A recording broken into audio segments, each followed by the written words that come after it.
Best varicose wines చికిత్సనే పొందండి. నొప్పి లేని చికిత్స కోసం సంప్రదించండి ఎవిస్ హాస్పిటల్. నమస్తే రమగారు. నమస్తే జయ. రమగారు, సంక్రాంతి పండుగప్పుడు మనం పిల్లలకి భోగిపళ్ళు పోస్తాము, అలానే బొమ్మల కొలువు కూడా పెట్టుకుంటాము. భోగిపళ్ళు ఏ వయసు పిల్లలకి పోయాలి, ఎలా పోయాలి, ఇలాంటి నియమాలు ఉన్నాయి కదండి. ఒకసారి చంటి పిల్లలు 3 నెలలు వచ్చిన దగ్గర నుంచి 3 నెలల నుంచా? ఆహా. గుండు మీద టంగు అనిపించకుండా నిదానంగా పోయొచ్చు. కొంచెం ఇట్లా ఆనుకొని ఉండగలిగితే నెల వెళ్ళిపోతే ఆడపిల్లలకి 40 రోజులు, మగపిల్లలకి 30 రోజులు అంటారు. పురుడు, నెల పురుడు వెళ్ళటం. మగపిల్లలైతే 30 రోజులు, ఆడపిల్లలకైతే పెద్ద పురుడు అంటారు 40 రోజులు. ఆ తర్వాత పోయొచ్చు. భోగిపళ్ళు పోస్తారు. అక్కడి నుంచి మొదలుపెట్టి 9వ ఏడు లోపల 10 ఏళ్ళు వచ్చే లోపల పోస్తారు. నాకు కూడా గుర్తు, నాకు 10వ ఏట కూడా నేను భోగిపళ్ళు పోయించుకున్నట్టే జ్ఞాపకం నాకు. మా ఇంట్లో అందరు బుట్టబడ్డ పిల్లలుగా నా తర్వాత కూడా ఎవరో చంటివాడు ఉంటే మన ఒళ్ళో కూర్చోబెట్టుకోవాలి. ఈ 9-10 ఏళ్ల పిల్లలు చంటి పిల్లల్ని ఒళ్ళో కూర్చోబెట్టుకుంటారు. వీళ్ళకి కూడా పోసేసేవాళ్ళు. మా నాయనమ్మతో పోయించుకున్నాను, నాకు గుర్తుంది. 9-10 సంవత్సరాల వయసు వచ్చేదాకా. ఆ తర్వాత అప్పటికి నేను ఇంత గిట్టుకుని బుజ్జిగా ఉండేదాన్ని, చిన్నపిల్లగా ఉండేదాన్ని. ఆ తర్వాత కొంచెం పొడుగు వచ్చాను. కానీ ఆ వరుస పిల్లలందరినీ, అందరి పిల్లల్ని కూర్చోబెట్టి పోసేది మా నాయనమ్మ. ఎవరింటికి వెళ్ళినా సరే పిల్లలందరికీ పోసేయటమే. పిల్లలు అంటే ఎవరి పిల్లలైనా సరే అందరికీ పోసేసేవాళ్ళు. ఈ భోగిపళ్ళు పోయటం, ఇవి ఏం చేస్తారు, మనకి రేక్కాయలు చిన్న చిన్నవి, బంతిపూ రెక్కలు, చామంతి పూ రెక్కలు, తర్వాత ఏమో రూపాయి కాసులు, ఏదైనా చిల్లర కాసులు, తర్వాత ఏమో మన చెరుగడ ముక్కలు, ఇవన్నీ కలిపి ఇట్లా చుట్టూతా తిప్పి నెత్తి మీద పోస్తారు. గల్లుమంటూ పడతాయి కింద. ఆ గల్లు మన్నవి ఎవరైనా ఏరుకోవటం. ఎవరి నెత్తి మీద పోసారో వాళ్ళు తినకూడదు ఆ రేగు పళ్ళని, వేరే వాళ్ళు ఎవరైనా తినచ్చు. ఓకే. ఆ కాసులు ఏరుకోవటం అవన్నీ గొప్ప సరదాగా ఉండేది చిన్నప్పుడు. భోగిపళ్ళల్లో వేసిన కాసులు ఏరుకునే సరదా కూడా ఉండేది. క్రమంగా అవన్నీ పోయినాయి కదా జయ. ఇప్పుడు ఆ కాసులు లేవేం లేవు. మేము వాళ్ళు ఎవరింటికో వెళ్తే నాకు గుర్తుండి వాళ్ళు మరమరాలు పోసారు పిల్లల నెత్తి మీద. నేను చూసాను రమ్మగారు, రేగిపళ్ళలో మరమరాలు కలిపి పోయటం. మరమరాలు, రూపాయి కాసులు ఏవో పోసారు, అన్నీ కలిపొస్తారు. మేము అవే పోస్తున్నారు. బోడలు పోయటం అంటారు. శనగలు, రేకాయలు, బంతిపూలు కలిపోసారు ఒక చోట. శనగలు కూడా కలుపుతారు అందులో, అవి కూడా కలుపుతారు. రేగిపళ్ళు, ఈ భోగి పళ్ళు పోయటం. దానికి ఒక పాట కూడా ఉంది, చిట్టి చిట్టి రేగి పళ్ళు అని. చిట్టి తలపై భోగి పళ్ళు అని ఒక భోగి పళ్ళ పాట ఒకటి ఉంది. ఆ పాట పాడుతూ నెత్తి మీద పోయటం. చంటి పిల్లల దగ్గర నుంచి కాస్త పెద్ద 9-10 ఏళ్ళు వచ్చేదాకా భోగిపళ్ళు పోయొచ్చు. ఎవరైనా పేరెంటాలు నలుగురు వస్తే శనగలు, చెరుకు ముక్కలు, అరటిపళ్ళు, దోసపళ్ళు, తాంబూలాలు ఇవ్వటం. ఎందుకు పోస్తారు రమ్మగారు భోగిపళ్ళు? ఈ పిల్లలకి ఉన్న పీడ పోతుందని జయ. పిల్లల్లో చీడపీడలు ఏర్పడతాయి. ఇవన్నీ డిసెంబరు నెల అంతా జలుబులు, జ్వరాలు, దగ్గులు. అవును, అవి ఎక్కువ. చుట్టుపక్కల ప్రాంతాల్లో మరణాలు, డిసెంబర్లో మరణాలు ఎక్కువగా వింటాం. అవును అవును. అలాంటి వాటి తాలూకు ఇవి ఏమైనా ఛాయలు వీళ్ళ చుట్టూతా ఉంటే అవి పోవడం కోసం అంటారు.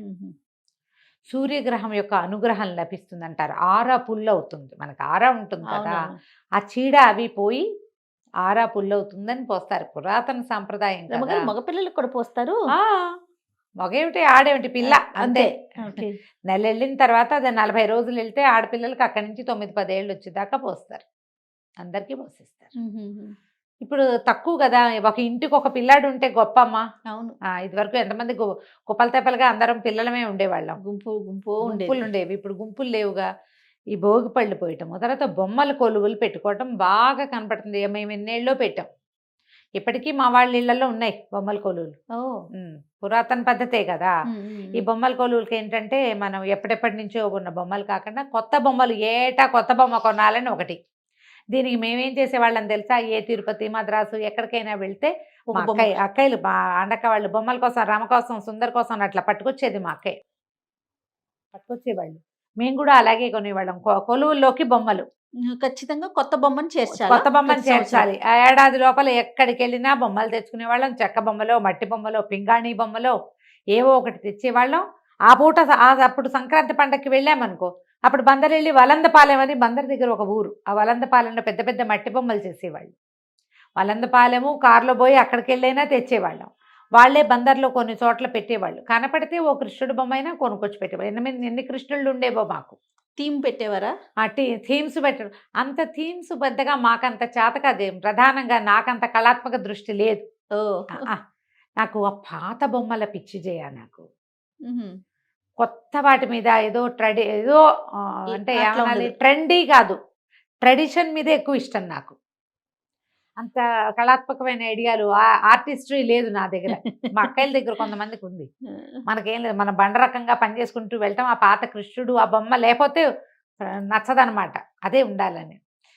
మొక్కలు అవి తీసుకొచ్చి పెట్టేవాళ్ళం. కుండీలు తెచ్చి పెట్టడము. తర్వాత చక్కగా నీట్‌గా అరేంజ్ చేయటము. ఒక దీని ప్రకారం పైన కృష్ణుడు, తర్వాత లక్ష్మీదేవి, సీతారాముల సెట్టు. హ్మ్. తర్వాత కొంచెం సోషల్ బొమ్మలు, 3 కోతులు అవి. రకరకాల కృష్ణ ప్రతిమలు. తర్వాతేమో ఈ కొండపల్లి బొమ్మలు. కొండపల్లి బొమ్మలు థీమ్ ప్రకారం దొరుకుతాయి కదా! అవునవును. ఇంక అవి కూడా కొనేవాళ్ళం. పింగాణి బొమ్మలు ఎప్పటెప్పటెప్పటెప్పటెప్పటెప్పో అసలు మాకు మా చిన్నక్కయ్య, మా రెండోక్కయ్యకి మద్రాసు ఇచ్చారు.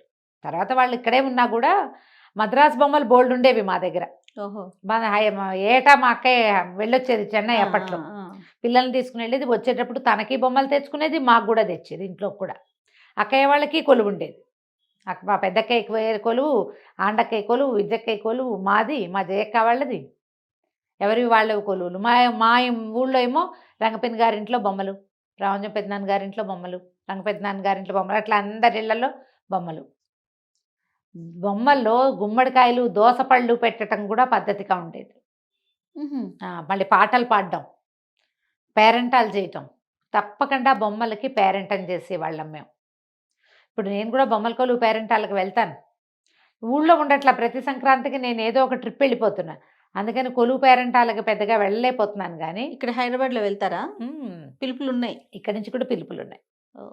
ఈ కొలువులు పెట్టటము. ఈ కొలువు పెట్టినప్పుడు అందులో గౌరీదేవిని పెట్టుకుంటాను జయ. హుహు. గౌరి మాకిట్లా నిలువుగా చేసే అలవాటు.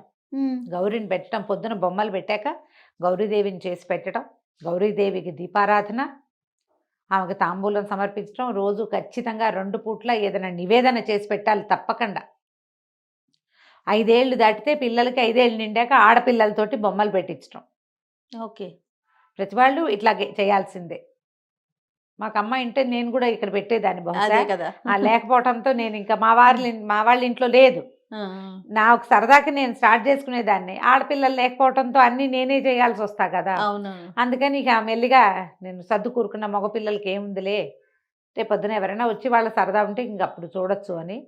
బొమ్మలు పెట్టడం అంటే ఒట్టి బొమ్మలు పెట్టడము, భోగిపళ్ళు పోయడం అంటే ఒట్టి భోగిపళ్ళు పోయటము కాదు. హ్మ్.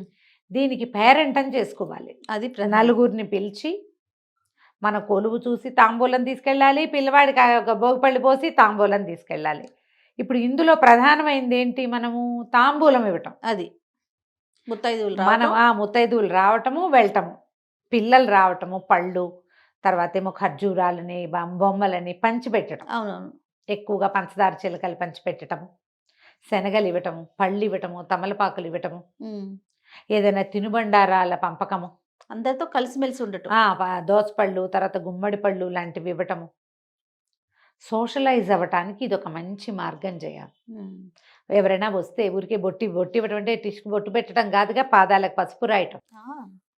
కాళ్ళకి పసుపు రాయటం, గంధం తర్వాత ఇవ్వటం. గంధం ఇవ్వటం, గంధం రాయటం, బొట్టు పెట్టడం, తాంబూలం ఇవ్వటం. ఇందులో పిల్లలు సాయంకాలం ముందెళ్ళి పేరెంటం పిలిచి రావటం, పేరెంటం పిలవడానికి వెళ్ళాలి. వచ్చిన పేరెంటాళ్ళకి ఇల్లు వాకిళ్ళు సవరించుకుని చక్కగా చాపలో జంపకానాల్లో పరవాలి. వచ్చిన వాళ్ళని కూర్చోబెట్టాలి. కాసిన 2, 3 పాటలు పాడడం, బొమ్మలకి హారతి ఇవ్వటం. బొమ్మలకి హారతి ఇవ్వటం అనేది ఒక విధానం. అవును. ఎన్ని ఉన్నాయి. ఎంత ప్రాసెస్. ఇవన్నిట్లలో పిల్లలు సోషలైజ్ అవ్వటం, వచ్చిన వాళ్ళతో మర్యాదగా మాట్లాడడము, చక్కగా కూర్చోబెట్టడము, వినయంగా పసుపు రాయటము, అక్షింతలు వేయించుకోవటము, హారతులు ఇచ్చి పాటలు పాడడము. మేము బొమ్మల్ని ఎత్తేటప్పుడు కూడా పేరెంటం చేసేవాళ్ళం జయ. ఆహా! పెట్టేటప్పుడు బొమ్మలు ఎత్తేటప్పుడు. ఏ ఎత్తేటప్పుడు రోజు ఎత్తుతారు అమ్మగారు? పెట్టిన రోజా? మూడో రోజా? 3 లేదా 5వ రోజు, 9 రోజులు ఉంచే విధానం కూడా ఉండేది. అప్పుడు అందరూ ఒకేసారి ఎత్తితే కష్టమని ఇవాళ వాళ్ళు ఎత్తితే రేపు ఎల్లుండి మేమెత్తి అలా కూడా జరిపేవాళ్ళం. పంచుకునేవారు. అట్లా కూడా జరిపేవాళ్ళం. బొమ్మల్ని పడుకోబెట్టి కొన్ని హుహు. బొమ్మల్ని హారతి ఇవ్వటమే. మరి వాటిని సంవత్సరం దాకా మళ్ళీ ఆ బొమ్మలకి ఇలా వెలుగులోకి వచ్చే అవకాశం ఉండదు కదా. అవునవును. బొమ్మలుంటే వాటిని మానకూడదు. కొలువుంటే. కొలువు ఉంటే మానకూడదు మనం. మళ్ళా అన్నీ చేయలేకపోయాం, ఎవరికైనా అనారోగ్యాలు ఏమైనా ఇబ్బందులు ఉంటే కొన్ని 4 బొమ్మలైనా తీసుకొచ్చి సీతారాములైనా బయటపెట్టి గౌరీదేవిని పెట్టి దీపారాధన చేయాలి. హుహు. ఈ నియమం ఉండేది. ఇప్పుడు మా అమ్మ వాళ్ళ ఇంట్లో కూడా అంతే. పెద్ద కొలువు పెట్టే అవకాశం లేకపోతే చిన్నవి 4 బొమ్మలైనా బయట పెట్టి గౌరీదేవిని పెట్టి హారతిస్తారు. 3 రోజులు ఉంచి 4వ రోజున పడుకోబెట్టి హారతి లాలి పాటలు పాడి ఈ పేరెంటాల రోజునేమో రకరకాల పాటలు ఎవరికి వచ్చిన అన్నమాచార్య కీర్తనలు వాళ్ళు పాడడం, హారతి పాటలు పాడడం. మా రంగపిన్ని ఎక్సలెంట్గా పాడేది. రంగపిన్ని పాటలు చాలా ప్రత్యేకం. రంగపిన్ని నోరెండిపోయే పాట పాడు, రంగా నీకిదే మంగళం పాడని వేరు వేరు పాటలు పాడిచ్చేవాళ్ళం. మేమందరం కూడా పాటలు పాడేవాళ్ళం. హారతి ఇవ్వటం తప్పకుండా. దీనివల్ల ఏంటంటే సంవత్సరంలో కొన్ని రోజులు విధానంగా మనం ప్రజలతో కలుస్తాం. అంతేగా. కొన్ని ప్రత్యేకమైన పద్ధతుల్ని పాటించడం వల్ల ఏంటంటే ఈ సంస్కృతి, ఈ విధానము ఎక్కడికి పోకండి. పెద్ద దాన ప్రక్రియ చేయొద్దు, తాంబూలాలేగా అంతే. ఇది కూడా మంచిదేగా. ఉన్నంత మటుకు 10 ఇళ్ళే 8 ఇళ్ళే ఉన్నాయి.